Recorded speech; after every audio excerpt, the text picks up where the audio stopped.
we don't know which is which.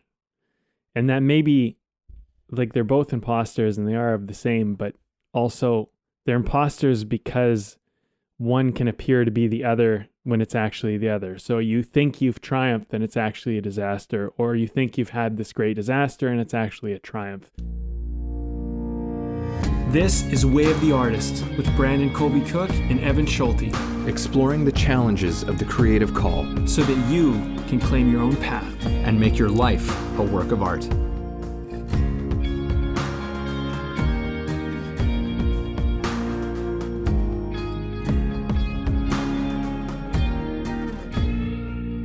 Okay, folks, we have another podcast for you. This one is an artist wisdom, meaning that we're taking a wisdom of somebody who passed something along to us all. And Evan and I really truly believe that we do stand on the shoulders of giants. People pave the way for us, and then we show them a certain amount of appreciation, respect, gratitude for what they did. And also, sometimes I think when a great mind breaks through, they don't always know what they broke through. Sometimes they only have the initial stages of this wisdom they cracked into, and they share it with us. And I think it's our job to look at that and go, if we really think about this, if we give this attention, where does this lead? What doors does it open? And I want to be clear because I'm going to read a whole poem. I think what's important is that it's not about interpretation. It's not about making it your own and being like, I can do it better. It's not about that. It's about looking at it and going like, where else could this lead that maybe is not explicitly said or explored, and not being too definitive about that, but I think just venturing into it. Another thing I'll say about this as we get into it, and I'm about to read it, is that attention is magic. That's something you used to say, Evan, and I think you still do, which, we're giving this attention. And let's let the magic of giving it attention speak for itself. So here's the poem, and if you've never heard it, I think this is a really important one. It's by Rudyard Kipling, and it's called If. And we're going to take certain sections of this and we're going to talk about it over the next two podcasts, this being the first one. And actually, I'll just read the quote that we're going to work from on this podcast, then I'll read the poem. The quote is, if you can meet with triumph and disaster and treat those two imposters just the same. So we're going to take that section and we're going to look at it in this podcast. But let me read the whole poem so you can have context. So the poem is called If. If you can keep your head when all about you are losing theirs and blaming it on you, if you can trust yourself when all men doubt you, but make allowance for their doubting too, if you can wait and not be tired by waiting, or being lied about, don't deal in lies, or being hated, don't give way to hating, and yet don't look too good nor talk too wise. If you can dream and not make dreams your master, if you can think and not make thoughts your aim, if you can meet with triumph and disaster and treat those two imposters just the same, if you can bear to hear the truth you've spoken, twisted by knaves to make a trap for fools, or watch the things you gave your life to broken, and stoop and build them up with worn-out tools, if you can make one heap of all your winnings and risk it on a turn of pitch and toss, and lose and start again at your beginnings, and never breathe a word about your loss, if you can force your heart and nerve and sinew to serve your turn long after you are gone, and so hold on when there is nothing in you except the will which says to them, hold on. If you can talk with crowds and keep your virtue, or walk with kings nor lose the common touch, if neither foes nor loving friends can hurt you, if all men count with you, but none too much, if you can fill the unforgiving minute with 60 seconds worth of distance run, yours is the earth and everything that's in it. And which is more, you'll be a man, my son. Powerful. Okay, let me pass it on to Evan. He's the one that brought this to us, actually. Well, I mean, yeah, it was, I'll be honest, I love me a good sports documentary, and I got into I played tennis very briefly in high school, not too well, but I got into the Netflix series Breaking Point, and I saw this thing, and it's in Wimbledon Stadium, that the quote that we're really focusing in on, this, if you can meet with triumph and disaster and treat those two imposters just the same. And I was like, whoa, like who said that? And then it led me to the poem, which is like, I know I've read this poem before, but this is, just to kind of reiterate on what you were saying to set this all up, Brandon, is that there's something that when you slow things down a little bit, which is what I love about these artist wisdom things, is like, let's just take a look at this sentence. Like, let's just take a look at this thing and really focus in on it, because very often we could come across something like that and go, it's like, yeah, right. And then, all right, moving on with my day because there's more important things to do. But then to really sit with that and just go like, whoa, hang on, let's really, like, this is an extremely inspired piece of writing in so many levels. What happens if we really like walk through this and the meaning underneath it? What is it alluding to? What is it implying?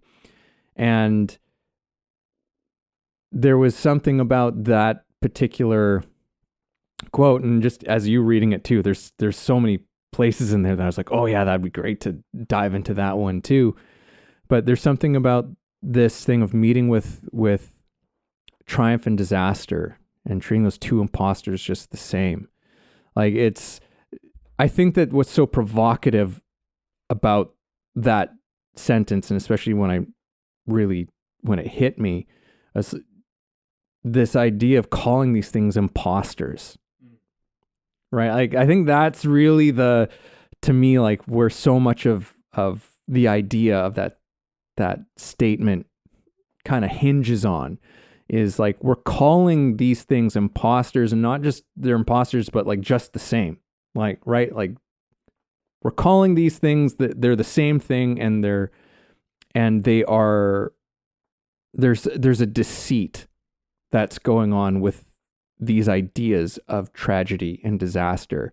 And I'm interested in exploring some of those, what I think some of those things might be, and we'll see where that all goes. And I think that where I'll maybe set things off with that is to say, like, especially in an artist sense, and being a creative human being, is those things can become where you put your attention, right? Putting your attention on, oh, this was a disaster, or it's like, oh, this was it. This was the moment that changes everything for me. And is that life goes on, right? These moments, they come and go, they fade, and they often are not the thing that they appear to be, right? There's the success story that leads you into a world of fame and culture that is suddenly one that you hate, right? It's like, how did I end up in this world with these people because of success? Because that often comes, like, people, all kinds of not great people come out of the woodwork when you have success, and there can be nowhere to go from it. Anyone who's famous, like, you can't go anywhere without being recognized. There's a price that comes with that triumph, right? In the same way, there's the story of the person who was met with just some seemingly horrid situation that turned out to be the best thing that could have ever happened to them, right? The triumph leads to the disaster, and the disaster leads to a triumph. Like, there's, and sometimes you don't know which is which. Very often we don't know which is which, because we just don't have that capacity as human beings to be able to foresee so much of those things. So those are some of my initial thoughts in terms of what Kipling was saying with some of those words. Good initial thoughts, Evan. Yeah, I think the thing that you pointed out that I want to reiterate is that we don't know which is which. And that maybe like they're both imposters and they are of the same, but also they're imposters because one can appear to be the other when it's actually the other. So you think you've triumphed and it's actually a disaster, or you think you've had this great disaster and it's actually a triumph. And I think that as you get older and you gain more wisdom, you begin to see these things that are not so obvious in your youth.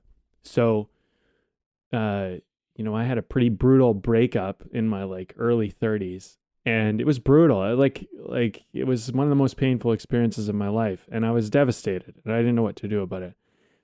But now I look at it and I'm like, well, that was such a great thing. I'm so glad that happened. It woke me up to so many things. Had that not happened, I don't even know. I've tried to play out the lineage of what my life would have looked like had that not happened and the way things might have gone otherwise.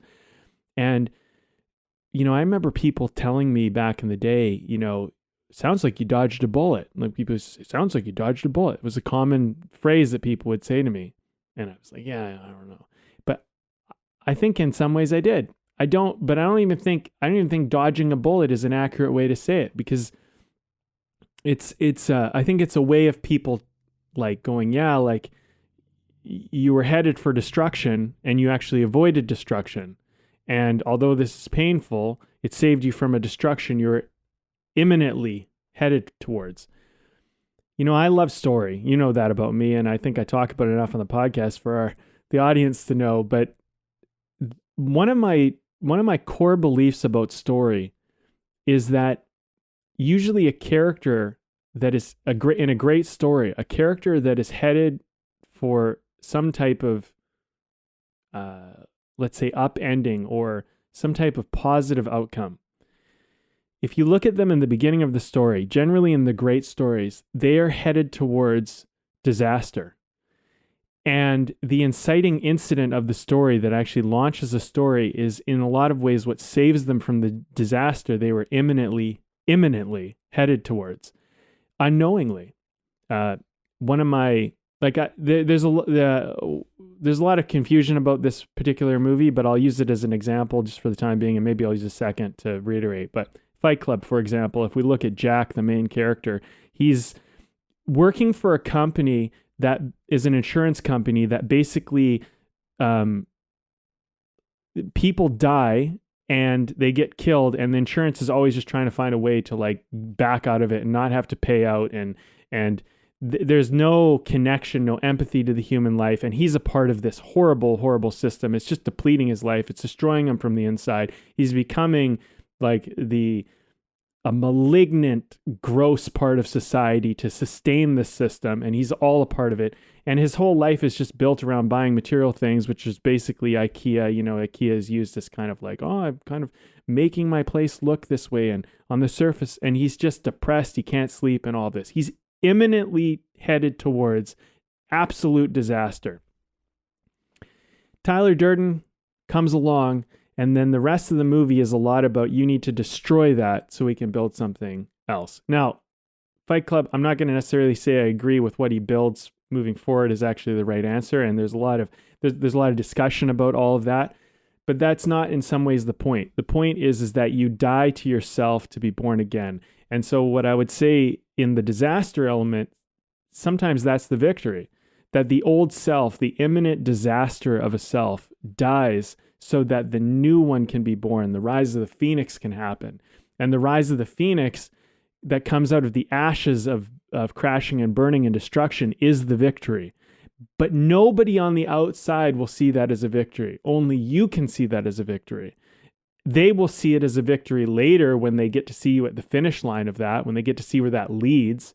But they, in the moment, might even look down their noses at you.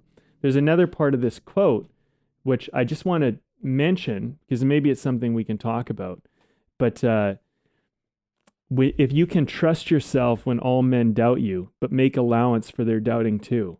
I can tell you that when I was in depression, in my state of spiritual awakening, actually, I looked like a joke. But I had to believe. I had to decide that my life wasn't over. I had to decide that there was a reason to carry on. I didn't have anything to offer. I didn't have anything to give. I was a fucking mess. I totally lost my connection to purpose and everything. And that was a defining moment in my life, that I could be somebody without having anything or being anybody to anybody else but me. And there's more quotes out of this I could read that are related to that. But my point is that I think, what's interesting about this conversation to me is that we don't know in the moment because we don't know where it's leading. And it's kind of a matter of walking through triumph and disaster with a certain amount of grace. Not too much pride and not too much of a victim or defeated quality. That's what I have for now, Evan. Yeah.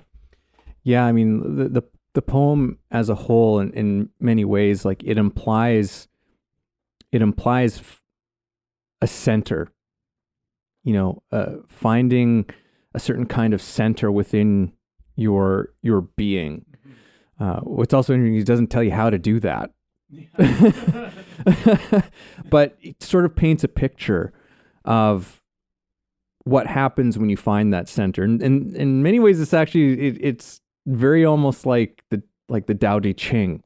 The Tao Te Ching kind of paints a picture of the master, the sage, and what that person sort of looks like, but doesn't necessarily tell you, how you get there, probably because there isn't really a how-to to it, but there's sort of almost a vision that's being provided.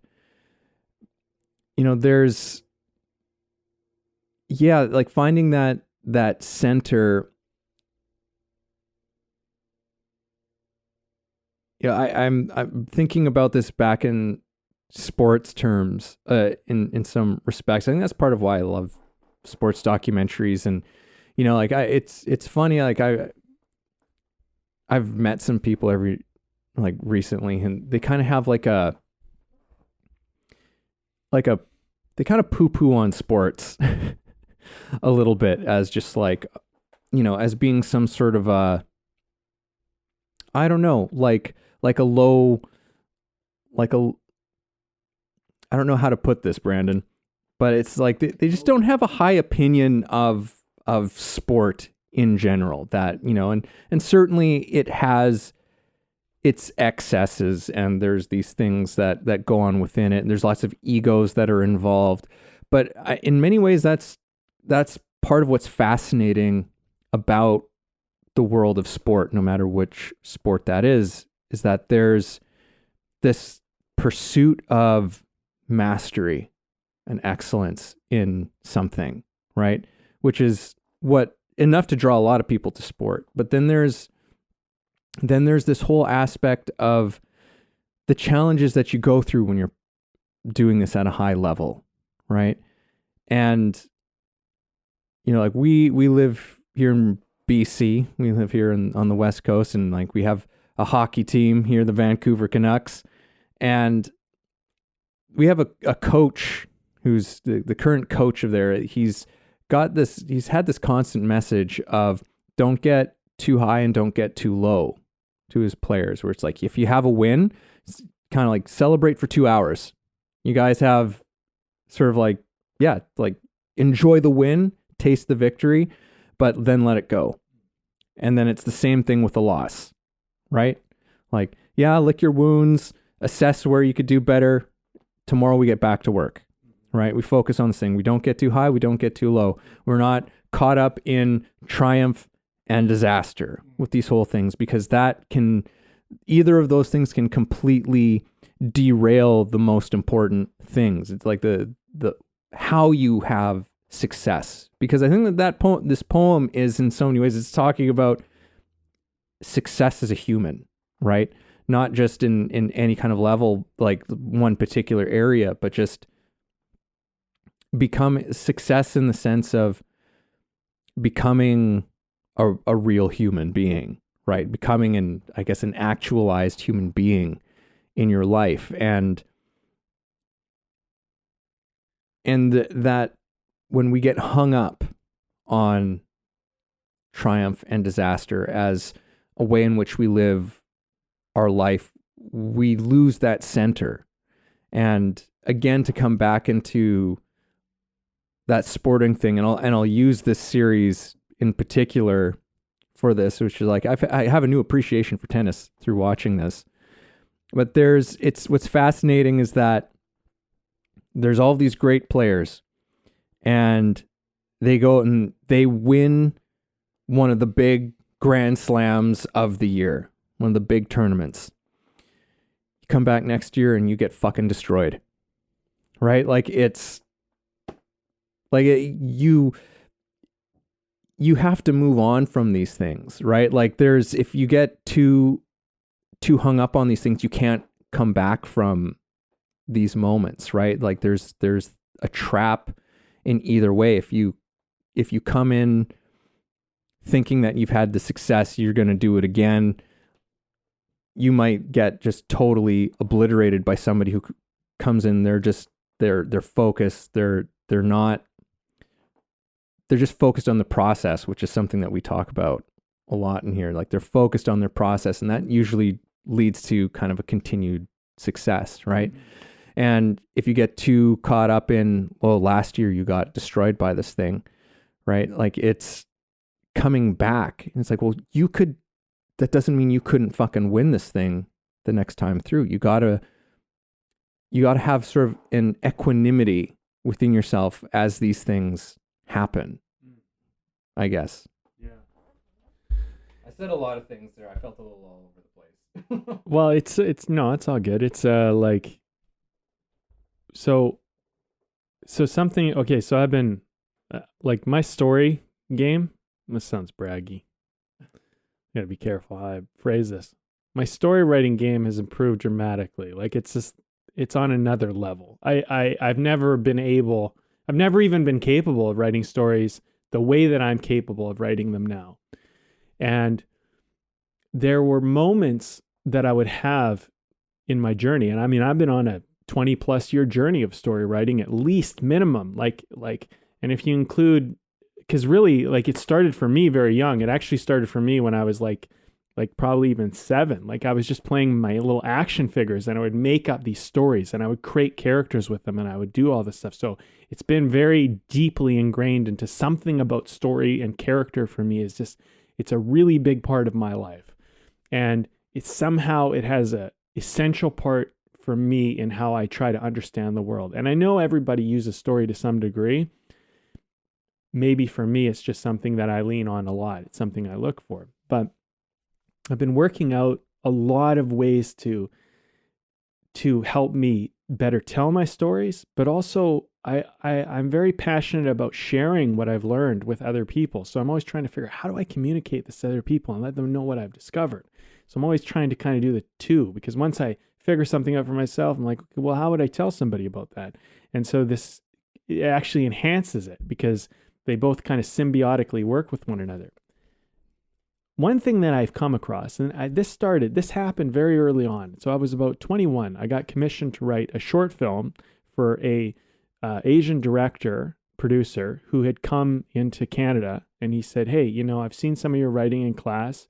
I really like it. Would you write a movie and I will produce it? And so I did. I didn't even really know how to write a script back then. I mean, honestly, like I didn't even know what I was doing. And I wrote this little script called The Final Days.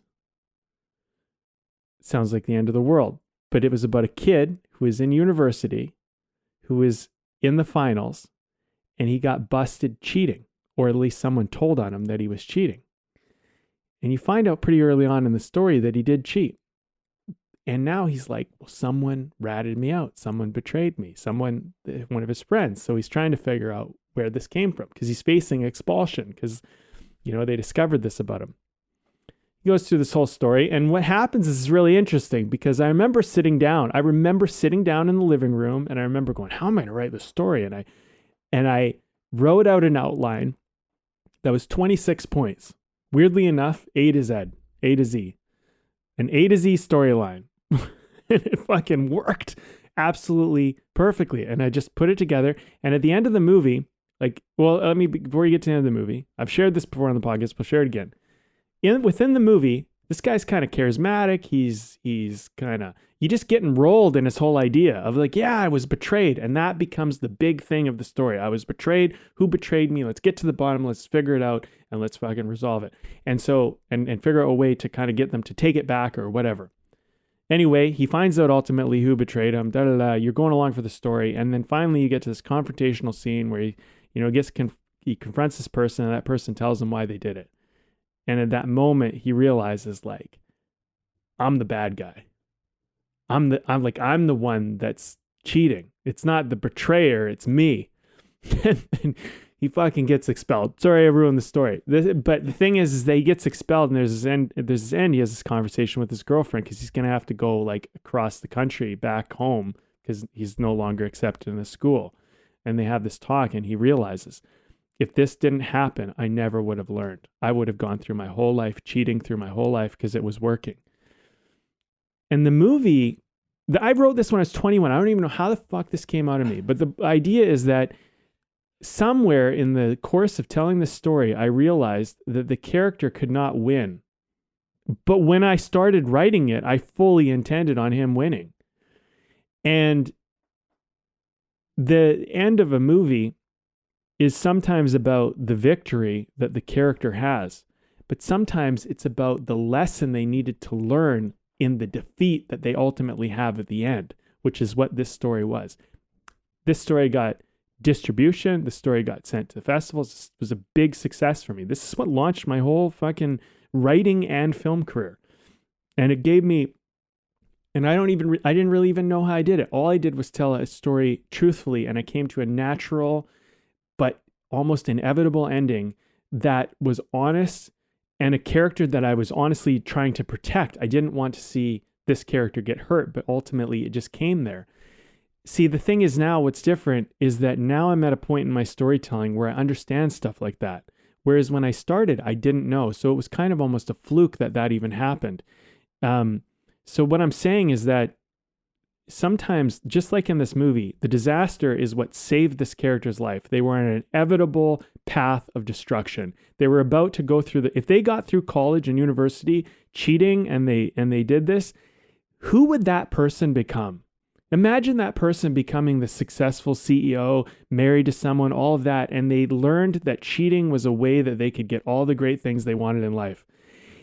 They might get external success. They might look like a big deal to everyone else, but they would be a horrible, horrible person. Mm-hmm. And you might think, like, I don't know about everybody else, but there's something inside my heart that I ask myself this occasionally is like, Brandon, don't you want to be good? And deep down in my heart, I do. And I know that I've fucked up. I know that I've made mistakes in my life. I know that I've probably hurt people, or my wake has rocked boats around me that I didn't intend to do. And we all have. But I don't want to do that. If I did it mindlessly, and I did it carelessly, and I was ignorant and unaware of what I was doing. And I think a lot of what story teaches us, particularly through disaster, have it be through a movie, a novel, or our own lives, is that disaster teaches us often to be good people. It makes us face our inevitable self-destruction that we don't even realize if we carried on and we didn't get stopped, we would become the antagonist of the story. And I don't think that people like to think of themselves as the antagonist. But this is like a deep inner honesty thing. One last thing I have to say. You said, become a real person. I really, like, that hit me. Because I truly believe that statement actually, I know you said it a little bit offhand, but I actually think it's more poignant than you realize. A lot of us are not real people, quote unquote, because we're unconsciously running programs based on how our teachers and peers and parents and stuff taught us. So if you were born into a CEO who literally just robbed the masses and just destroyed people and did all this, as a child, you might think that that's normal. And if you were born into this like elitist family, for example, where you're better than everybody else, and you were told that since you were a kid, and everybody around you was successful, and everybody's getting a pat on the back for all the money they make and all the success and rewards they get, and they're these horrible people, you are inevitably in the program of being the antagonistic person that we all warn about in movies and stories. But if you were to wake up and realize, holy shit, I'm on the path of being the bad guy. And that's where I ask that question. Don't you want to be good? I think disaster is often one of the great equalizers. I think it makes us ask that question. Oh man, there's a lot to unpack there. For one, I don't think you've ever told me about this story that you wrote. It sounds terrific. Like that's such a compelling premise of, it almost made me think of like The Wolf of Wall Street, right? Where it's, I know that's based on a true story, but it's a similar kind of a thing where it's like you're on this ride with this person who's not doing good things. They are doing shady things, and you kind of get caught up in the inertia of what they're doing. It's like, well, you can't succeed in the end. Like you can't win at the end of this whole thing. At least not, you can't win in the way that you're trying to win, right? Yes. And there's, I think you're talking about this in the way that I think that this is what Kipling is referring to, is that, the triumphs and the disasters are almost superficial. Not almost superficial, they are superficial. They're so momentary and fleeting that the real sort of battle of triumph and disaster is the thing is the internal thing. It's the internal thing that is being built, or not necessarily built, but is being discovered, perhaps, because I think that that's so much a part of what it's called self-discovery, right? It's like, it's like peeling all the bullshit away until you uncover the thing that's true, the things that are true about you, right? And yourself, and your humanity starts to be revealed through that process, right? And sometimes our humanity can only be revealed through disaster, right? Like nothing develops compassion like somebody who's been through some shit, right? Because then you can look another person in the eye who's going through something really tough and be like, I understand. And really understand. You're not just some propagandist just sending out platitudes to this person. You really fucking know, right? And that only comes one way. I also wanted to mention too that like elitism also doesn't just exist. We often think of that in sort of being like a wealthy class of people, and perhaps but I'm not even sure of that. Perhaps it's a bit more widespread in that sort of community, but you can meet plenty of people who don't come from very much, who have a pretty low, shitty opinion of other people too, right? Like, who love to just shit on people who have more and whatever. And it's like, well, you're doing a different version of the same thing of the people that you're, that you're cursing right now. So yeah, I think that this thing of, and the story that you're telling about, the story that you wrote, and all these things, like it's all pointing to, and the poem are all pointing to me, it's like, what is the enduring thing? What is the enduring thing, as opposed to the triumph and disaster, which are the fleeting things? The enduring thing is something that is within you, right? The enduring thing is a being that is more concerned with, this is such a weird conversation because like I feel like I'm prying into it, or I'm trying to find like ways into it, but it's like eluding me in some respects.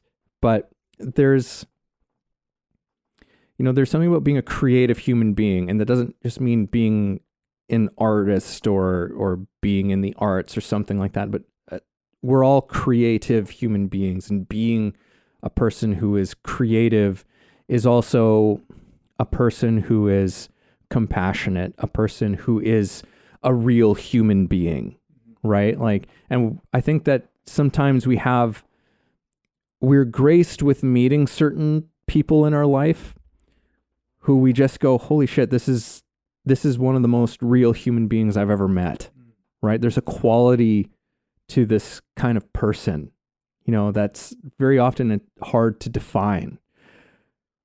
And that's, I think, what we're all reaching towards, or that's the life worth living, is that pursuit of becoming that full real human, and not getting caught up in, because the whole poem is full of these kinds of things, like talking about there's these traps, right?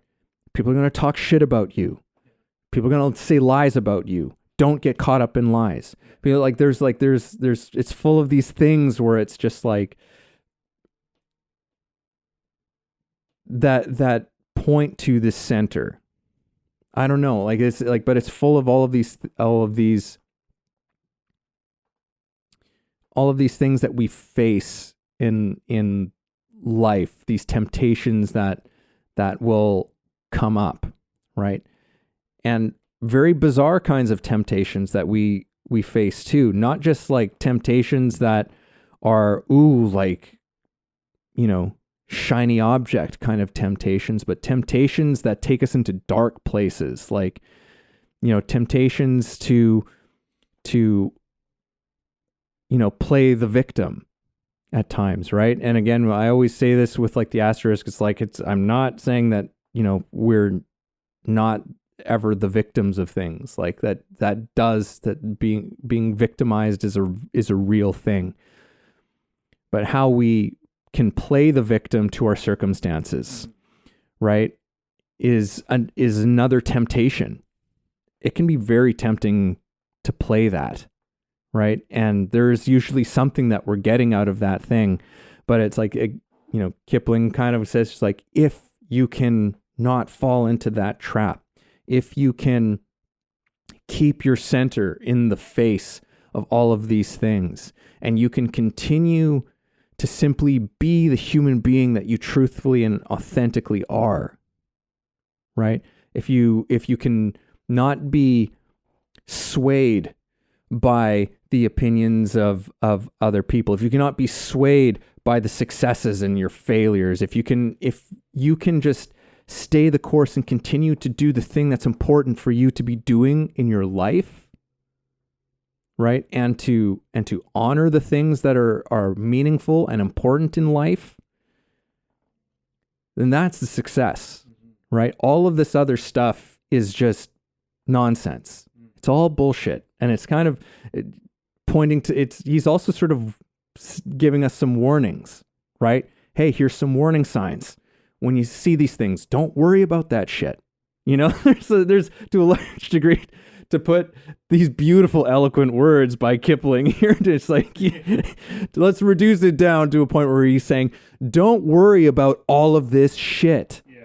Stop concerning yourself with all of this shit, and find the thing that's important.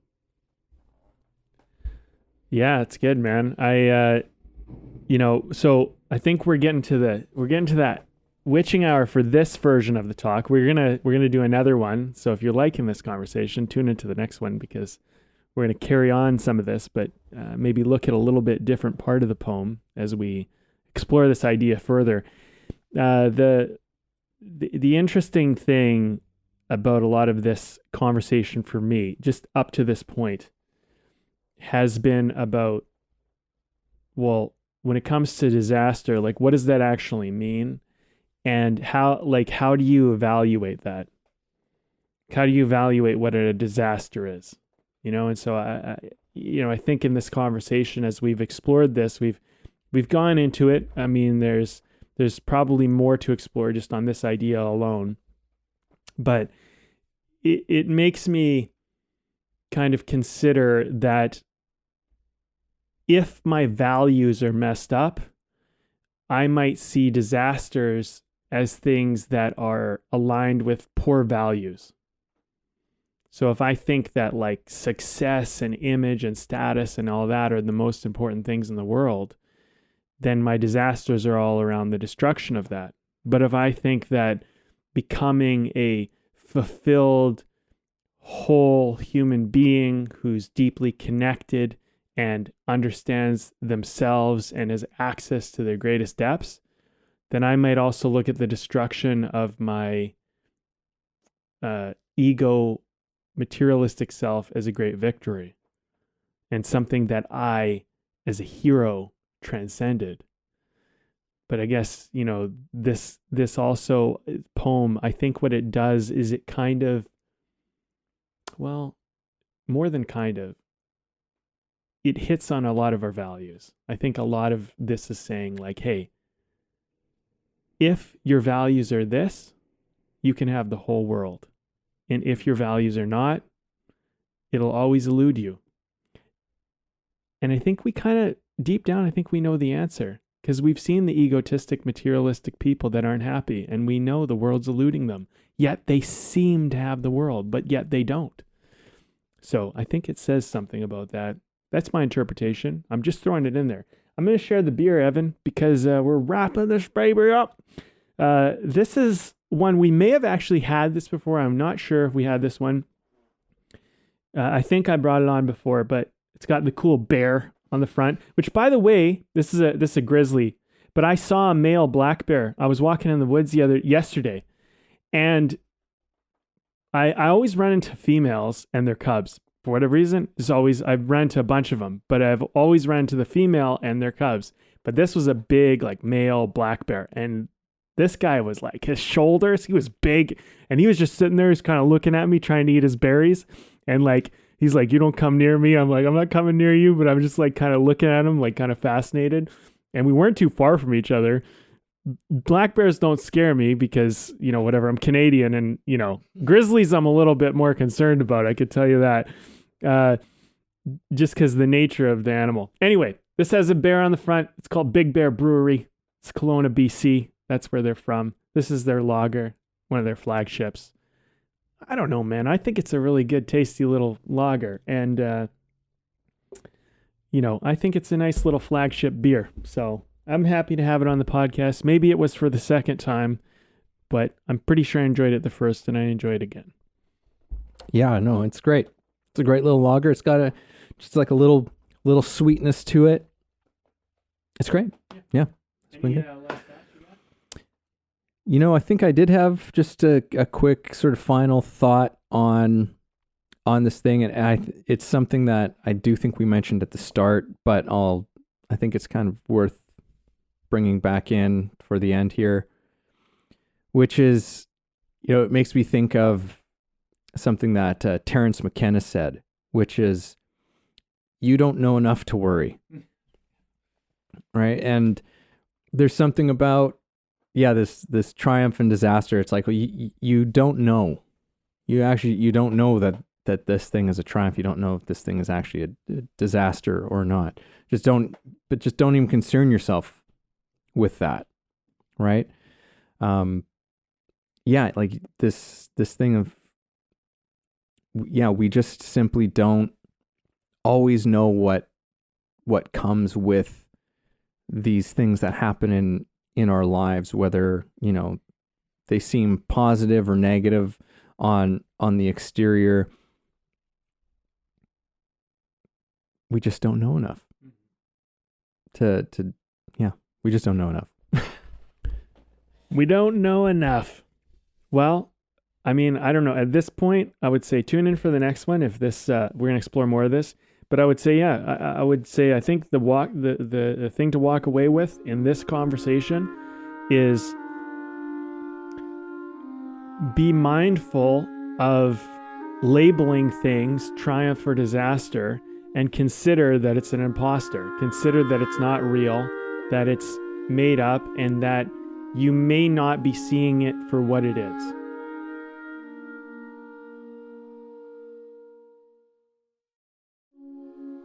Thank you for listening in on our conversation today. We hope you found something helpful that you can carry forward with you. Head over to our website, wayoftheartist.com, for more free exclusive material and learn about the show. If you haven't already, please support us by subscribing to the show, sharing it with people you know, and keeping compassionate, creative conversation going.